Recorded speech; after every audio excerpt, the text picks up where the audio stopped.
The screen opens with the reflection of Wall Street's neon lights in a pool of rainwater. A man in an expensive suit, Alexander Thorne, the titan of defense industries, stands in the middle of Times Square. He is screaming, but there is no sound. He looks at his own hands and asks, "Who are these people in my mirror?"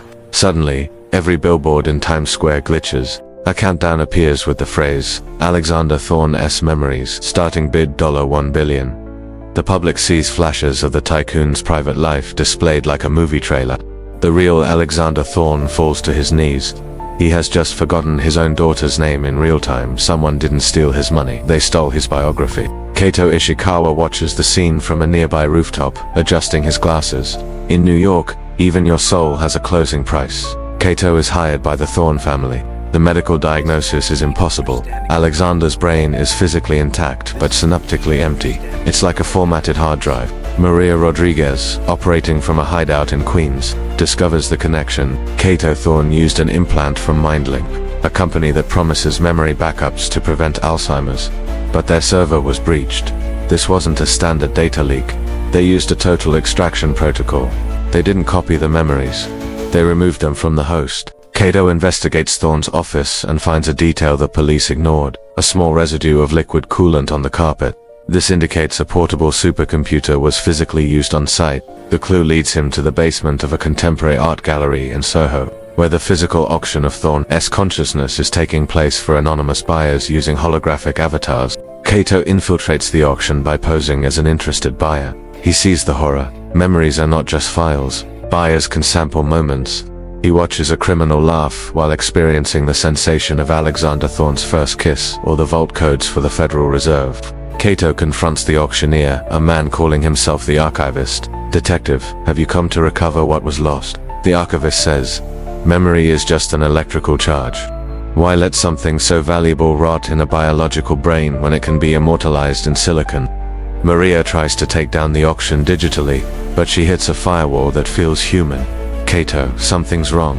The Archivist's security system is reacting with intuition. It's not an AI, it's a human brain processing the code. A high-octane chase ensues across the rooftops of New York. Kaito uses interception drones, while the Archivist uses stolen combat memories from elite soldiers to fight Kaito. It is a battle where the villain changes fighting styles every second, downloading new skills instantly. Kaito finally corners the Archivist atop the One World Trade Center. He draws his weapon, but the Archivist laughs and removes his mask. The face behind the mask is a young stranger, but the eyes, the way he wipes his sweat, and the tone of his voice are identical to Alexander Thorne's. Kaito lowers his gun.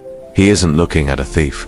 "You didn't steal Alexander Thorne's memories to sell them," Kaito says coldly. "You are the original Alexander Thorne." The man who went empty in Times Square was actually a synthetic clone the tycoon created so he could retire and live forever in a young body. The real Alexander Thorne transferred his consciousness into that young criminal, the Archivist, to escape a terminal illness and fraud investigations that would have sent him to prison. The auction was a sham. Alexander was selling his old, incriminating memories to criminals so that the authorities would arrest the buyers while he started a new life with a new face and a mind, wiped clean of crimes. "I am the perfect crime." Ishikawa, the Alexander Thorne the law wants to arrest, is that empty doll in the hospital. "I'm just a young entrepreneur now." Kaito gives a half smile. "You forgot one thing, Thorne. Memory isn't just information, it is also sin." Maria activates the final command.